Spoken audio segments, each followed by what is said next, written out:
2024 வெகு விமர்சையாக நடந்து கொண்டிருக்கும் நிலையில் பல்வேறு நாடுகளில் இருந்து பல்வேறு போட்டியாளர்கள் பங்கேற்க வீரர் மற்றும் வீராங்கனைகள் வந்தவனம் இருக்கிறார்கள்.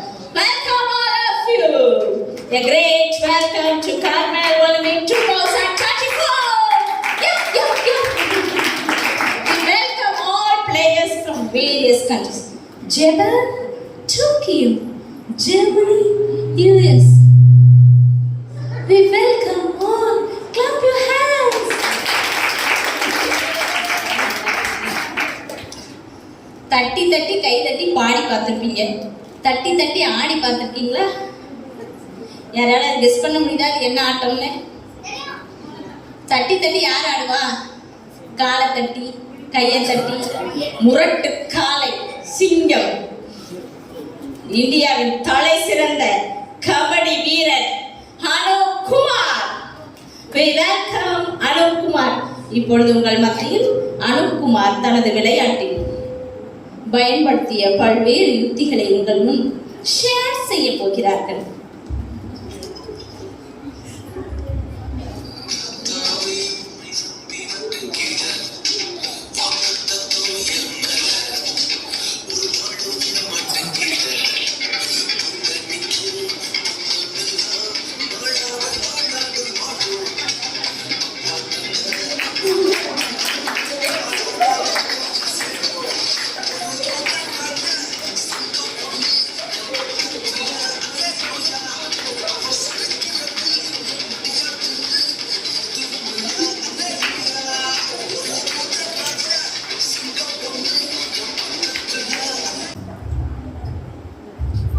கபடி கபடி கபடி கபடி கபடி கபடி கபடி. என்ன பாக்குறீங்க? தோல்வி பயம் எனக்கு இல்லை. மரணத்தை குறிச்ச பயம் நெவர். அவமானத்தை பயம் எனக்கு இல்லவே இல்லை. எதிர்காலத்தை குறிச்ச பயம் எப்பவுமே இருந்ததில்லை. ஏன் இல்லை? ஏன்னா பயம் முன்னேற்றத்துக்கு தடையா இருக்குங்க. பயம் தேவனை விட்டு தூரம் போக பண்ணுங்க. பயம் தேவ சித்தம் செய்யறதுக்கு தடையா இருக்குங்க. பயம் பாவம் செய்ய தூண்டுங்க. கடைசியில இந்த பயம் நம்ம அற்புதத்தை பெறதுக்கே தடையா இருக்குங்க. கபடி கபடி கபடின்னு மூச்சு விடாம சொல்லணும்னா அந்த வார்த்தைய நம்ம இழுத்து பிடிச்சிக்க மூச்சு விடாம இருக்கணும். அந்த விசுவாசம் நமக்குள்ள வேணுங்க. பயப்படாதே, நான் உனக்கு கேடகமும் மகா பெரிய பலனுமா இருக்கேன் என்று கர்த்தர் சொல்லியும் நம்ம இன்னும் பயந்துகிட்டே இருந்தோம்னா நம்ம வாழ்க்கையில மட்டும் நம்ம ஜெயிக்கவே முடியாதுங்க. எந்த போட்டியிலையும் நம்ம ஜெயிக்கவே முடியாது. கபடி விளையாட்டுல ஒரு தாரக மந்திரம் இருக்குங்க. உங்களுக்கு தெரியுமா? கபடி கபடி கபடி கபடின்னு மூச்சு விடாம சொல்லணும். அதே மாதிரி நம்முடைய ஆவிக்குரிய வாழ்க்கையிலையும் ஒரு தாரக மந்திரம் இருக்கு. என்னன்னு கேட்டீங்களா? அதாங்க விசுவாசமும் துதியும் தாங்க. துக்கத்துல யாபேச போல துதிக்கணும். சவால்ல எலியாவை போல துதிக்கணுங்க. இக்கட்டுல எஸ்தரை போல துதிக்கணும். ஜீவன் போகிற தருவாயிலும் யோனாவை போல துதிக்கணுங்க. மொத்தத்துல நம்ம என்ன செய்யணுங்க? துதிக்க மட்டும் செய்யணுங்க. கபடி கபடி கபடி மறந்துடாதீங்க. மூச்சு விட்டீங்கன்னா எல்லாம் போச்சு. அதே மாதிரி ஸ்தோத்திரம் ஸ்தோத்திரம் ஸ்தோத்திரன்னு சொல்லிக்கிட்டே இருங்க. அப்புறம் என்னங்க? நீங்க தாங்க உங்க வாழ்க்கையில எல்லாத்துலயும் உங்களுக்கு வெற்றிக்கு நிச்சயங்க. தேங்க்யூ. முரட்டு காலை எங்கள் இந்தியாவின் தலை சிறந்த தங்க மகன் அனுப் குமாரை எல்லோரும் உங்கள் போர்க்கரங்களால் வாழ்த்தும்படி நான் கேட்டுக்கொள்கிறேன். இப்போ ரெண்டாவது யாருன்னு பாத்தீங்கன்னா அவங்க வச்சிருக்கிறது தம்மா துண்டு பந்துங்க. அவங்க சைஸுக்கு தகுந்த மாதிரி ஒரு சின்ன பேட்டுங்க. ஆனா அவங்க பண்ற வேலை இருக்கே பாக்குறீங்களா? யார் கண்டுபிடிக்க பார்ப்போம். பேட்டு பந்துங்க. இதுக்கு மேல என்ன சொல்லணும்? பேட்மிண்டன் வர்றாங்க நம்ம சானியா மிர்சா.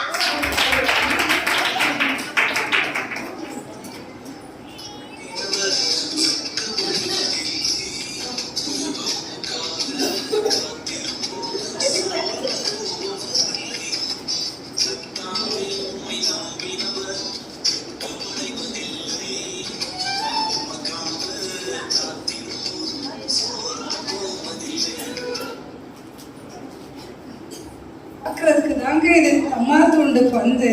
ஆனால் இது செய்யக்கூடிய வேலையெல்லாம் அவ்வளோ பலமாக இருக்கும், நம்மளை அப்படி ஆட்டம் காட்டும். சரி, இதுக்கு ஆட்டத்தை அடக்கணும்னா நம்ம என்ன செய்யணும்? நம்ம ஆட்டத்தை தொடங்க வேண்டியதான். நம்ம ஆட்டத்தை எப்படி தொடங்குறது? டெய்லி காலையில் 4 மணிக்கு எழுந்திரிச்சு இந்த பேட்டையும் இந்த கார்க்கையும் எடுத்துட்டு கோர்ட்டுக்கு போகணும். அப்படி நம்ம போகலைன்னு வச்சுக்கோங்களேன், இந்த பந்து நம்மளை திருப்பி அடிக்க ஆரம்பிச்சிடும். சரியா? அதே போல தான் டெய்லி காலையில் நம்ம நம்மளுடைய எல்லா காரியங்களையும் கர்த்தர்கிட்ட ஒப்புவிக்கணும். பைபிளில் நிறைய விஷயங்கள் இருக்கு. காணாம ஒரு கல்யாண வீட்டில் திராட்சை ரசம் குறைவானப்போ யார்கிட்ட போய் சொன்னாங்க? ஏசப்பா கிட்ட தான் போய் சொன்னாங்க. இஸ்ரவேல் ஜனங்கள் தங்களுடைய அடிமைத்தனத்துல இருந்து விடுபடுறதுக்கு யாரை போய் கேட்டாங்க? கர்த்தரிடத்துல தான் போனாங்க. அதே போல அன்னாள் தன்னுடைய காரியத்தை யார்கிட்ட போய் முறையிட்டாங்க? கர்த்தரிடத்துல தான் முறையிட்டாங்க. 100க்கு அதிபதி தனக்கு வியாதியா இருந்தப்போ சுகம் வேண்டி யார்கிட்ட போனாரு? ஏசப்பா கிட்ட தான் போனார். லாசருவின் சகோதரிகள் அவர் வியாதியா இருந்தப்போவும் யார்கிட்ட போனாங்க? ஏசப்பாட்ட தான் போனாங்க. அதே போலதாங்க இந்த பந்து மாதிரி நம்ம வாழ்க்கையிலையும் நிறைய பிரச்சனைகள் நம்மளை அடிக்கும். அப்படியான நேரத்துலலாம் நம்ம யார்கிட்ட போனோம்? ஏசப்பா கிட்ட தான் போகணும். இந்த நான் சொன்ன அத்தனை இன்சிடென்ட்ஸ்லையும் அவங்க யார்கிட்ட போனாங்க? கர்த்தரிடத்துல போனாங்க. அதனால அவங்களுக்கு தேர்வு கிடைச்சது. அதே போல நம்மளுடைய காரியங்களையும் கர்த்தர்கிட்ட ஒப்புவிக்கும் போது கர்த்தர் நமக்கு வழி திறப்பார். நம்மளுடைய காரியங்களை ஏசப்பாங்கிற இந்த பேட் மூலமா நம்ம விரட்டி அடிக்கணும். ஆமென். தொட்டாலே போருதாங்க. அப்புறம் தூக்குனா 6 தான். யாரு? நம்ம தலை தோனி. அடிக்க தட்ட கத்தல சத்தமா.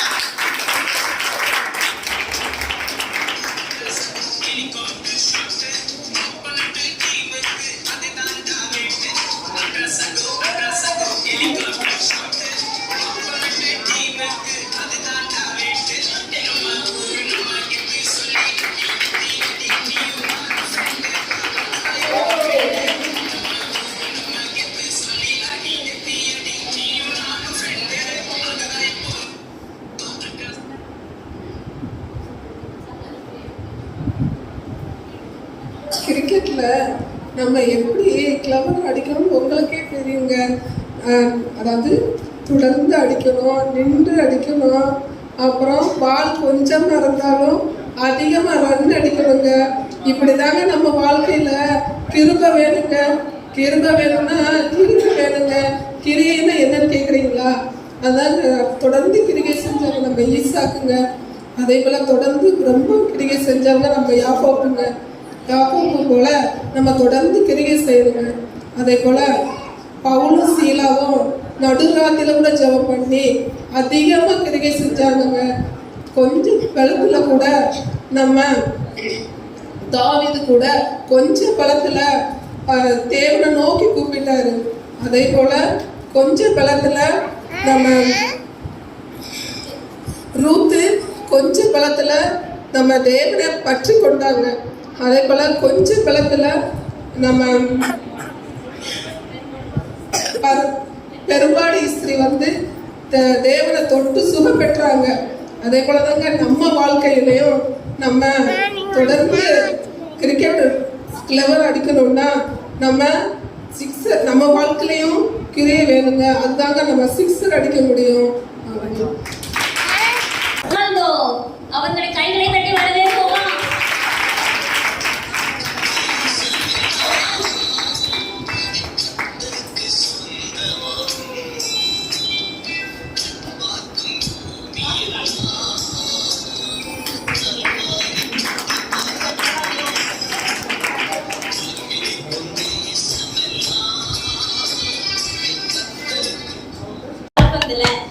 முக்கியமா களம் காண்றது எதுங்க?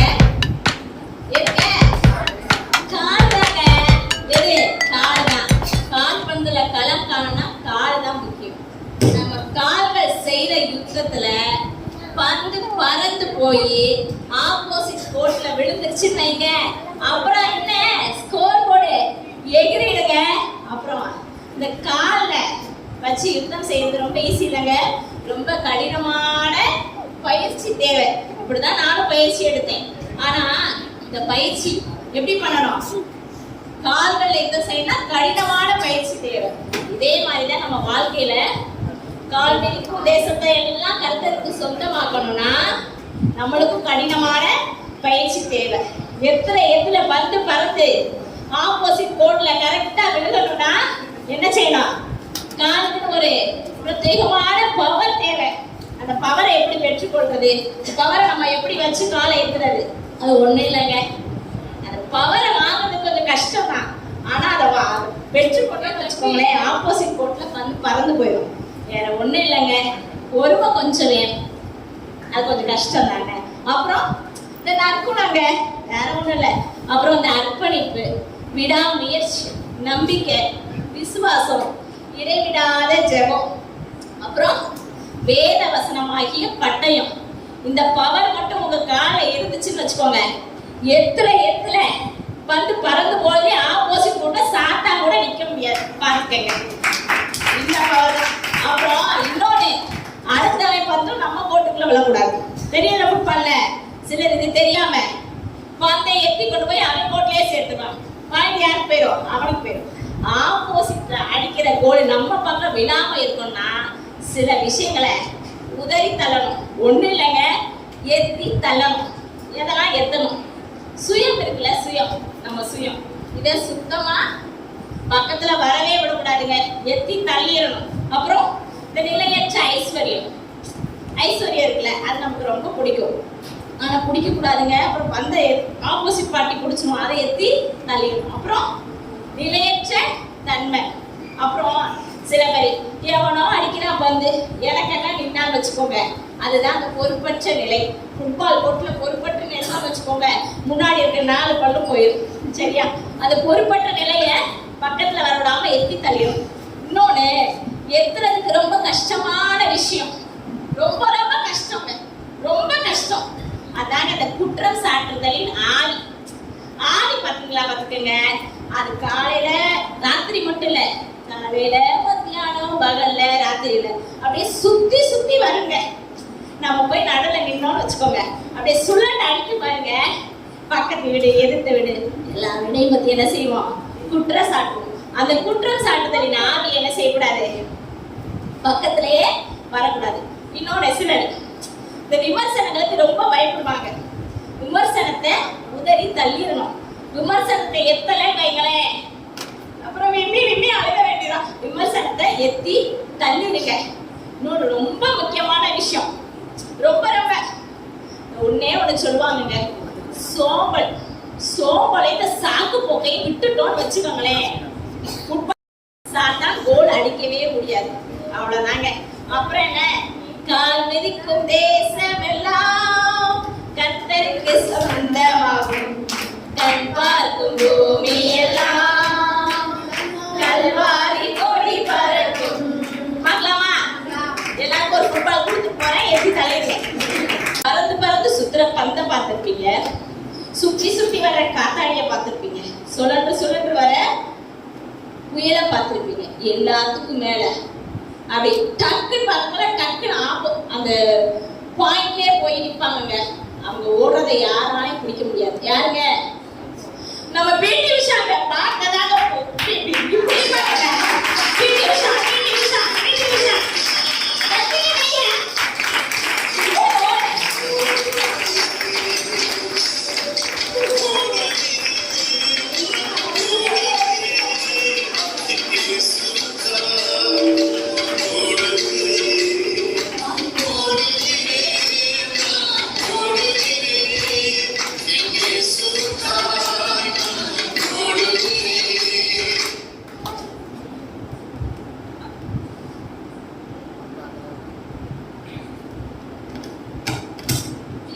ஓடிக்கிட்டே இருக்க. ஏன் ஓடுற? தெரியலையே. எதுக்கு ஓடுற? தெரியல. எங்க நோக்கி ஓடுற? அதுவும் தெரியலையே. இப்படிதான் நம்ம வாழ்க்கையில எங்க ஓடிட்டு இருக்கோம், எதுக்காக ஓடிட்டு இருக்கோம், எதை நோக்கி ஓடிட்டு இருக்கோம் தெரியாம சுத்த வேஸ்டா ஓடிட்டு இருக்கோம். ஆனா அப்படி இருக்க கூடாது. என்ன பண்ணணும் தெரியுமா? நம்மளுக்கும் சொல்லி ஒரு பெரிய அவார்டு இருக்கும். அந்த பந்தய பொருளை பெறுவதற்காக நம்ம எல்லாரும் எதை நோக்கி ஓடணும்? லக்கை நோக்கி ஓடணுங்க.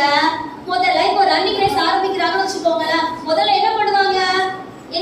மாஸ்டர் என்ன பண்ணுவார்? விசில் அடிப்பாருங்க. அந்த விசில் சத்தம் கேட்ட உடனே நம்ம ஓட ஆரம்பிப்போம்ல, அதாங்க தேவ சத்தம். ஒவ்வொரு நாளும் காலையில எந்திரிச்ச உடனே நம்ம தேவ சத்தத்தை கேட்கணும். எப்படி கேட்க முடியும்? காலையில எந்திரிச்ச உடனே என்ன பண்ணணும்? வேதத்தை வாசிக்கணுங்க. வேதத்தை வாசித்தா அதுல நமக்கு ஒரு சத்தம் கேட்கும்ல, அந்த சத்தத்தை கேட்டு நம்ம சித்தம் செய்யும் போது அந்த நாளை முடிக்கும் போது சூப்பரா சந்தோஷமா முடிக்கலாங்க. அடுத்து என்ன பண்ணணும்? நம்மளுக்கு சொல்லி ஓட்ட பாதை நியமிச்சிருப்பாங்க. அந்த பாதையில மட்டும்தான் நம்ம ஓடணும். அடுத்தவங்க பாதையில ஓடிட்டா நம்ம டிஸ்குவாலிஃபை பண்ணிடுவாங்க. அந்த பாதையில ஓடும் போது பாத்தீங்கன்னா ஒரு பக்கம் கண்ணீர் வரும், ஒரு பக்கம் கவலை வரும், வறுமை வரும், வியாதியும் வருங்க. ஆனா சில இடத்துல தண்ணி வரும், அக்கினி வரும். இதெல்லாம் பார்த்து நம்ம பயந்துடக்கூடாது. யோபா போல பொறுமையா இருந்து என்ன பண்ணும்? நமக்கு நியமிக்கப்பட்ட பாதையில பொறுமையோடு ஓடணும். அடுத்து பாத்தீங்கன்னா ரன்னிங் ரேஸ்க்கு நிறைய ரூல்ஸ் அண்ட் ரெகுலேஷன் உண்டு. அதே மாதிரி நம்மளோட ஆவிக்குரிய வாழ்க்கைக்கு நிறைய ரூல்ஸ் அண்ட் ரெகுலேஷன் இருக்கு. அதை பிரேக் பண்ணிட்டோம்னு வச்சுக்கோங்களேன், நம்மளோட வாழ்க்கையும் பிரேக் ஆயிருங்க. ஆவிக்குரிய வாழ்க்கை பிரேக் ஆயிரும். என்ன ரூல்ஸ் அண்ட் ரெகுலேஷன் தெரியுமா? காலையில ஜெபிக்கணும், அதிகாலையில ஜெபிக்கணும், வேதத்தை வாசிக்கணும், துதிக்கணும், அபிஷேகம் பெறாதவங்க அபிஷேகம் பெறணும், ஆத்துமாக்களை ஆதாயம் பண்ணணும், ஆண்டவர்களும் ஊழியம் செய்யணும். அப்புறம் இன்னைக்கு பிரசங்க மாதிரி நம்ம ஒவ்வொருத்தர் வீட்லயும் குடும்ப ஜெபம், ஒவ்வொருத்தர் வீட்லயும் கர்த்தரோட உடன்படிக்கை பற்றி இருக்கிற ஏதோ வீடா நம்ம வீடெல்லாம் மாறணும். இப்படி நம்ம ஒவ்வொரு இதையும் பின்பற்றும் போது கண்டிப்பா நம்ம வாழ்க்கையில நம்ம வெற்றிய அடைய முடியும். அடுத்து பாத்தீங்கன்னா பாதியில நின்றக்கூடாது. ஆவிக்குரிய வாழ்க்கையில் நம்ம முடிவு வரைந்து ஓடணுங்க.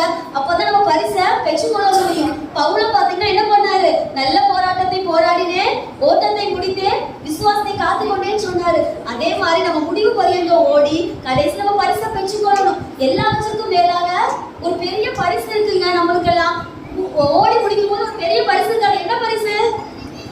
நம்ம எதுக்காண்டி இவ்வளவு பிரயாசம் எடுத்து நம்ம எல்லாம் பண்றோம்? அது என்ன பரிசு? நித்திய ஜீவன், பரலோகம். அந்த பரலோக பரிசை பெறுவதற்காக தாங்க நம்ம இவ்வளவு கஷ்டப்படுறோம். அதனால எல்லாரும் என்ன பண்ணணும் தெரியுமா? நம்ம ஆவிக்குரிய வாழ்க்கையில தனியா ஓடக்கூடாது. நம்மளோட சேர்ந்து ஒரு கூட்ட ஆத்மாக்களோட ஓடணுங்க. நம்ம தனியா ஓடுனா நம்ம என்ன பண்ணுவோம்? நமக்கு அங்க பரிசு இருக்காது. ஆனா நம்ம ஒரு கூட்ட ஆத்மாக்களோட ஓடும் போது நமக்கு அங்க நிறைய கர்த்தர் என்ன பண்ணுவோம்? நிறைய பரிசு தருவார். வாங்க ஓடலாமா? வாங்க. பரம அழைப்பின் பந்தய பொருளுக்கா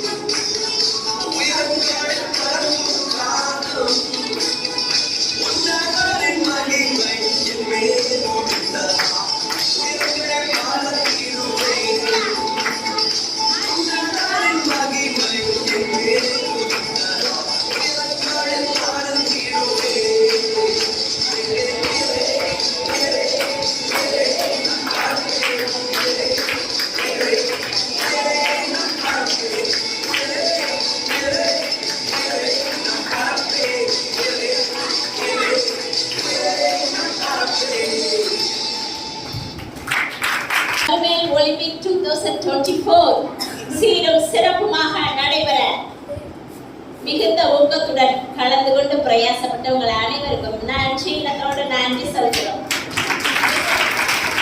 Thank you everyone for making our Carmel Olympic 24 a grand success. Thank you.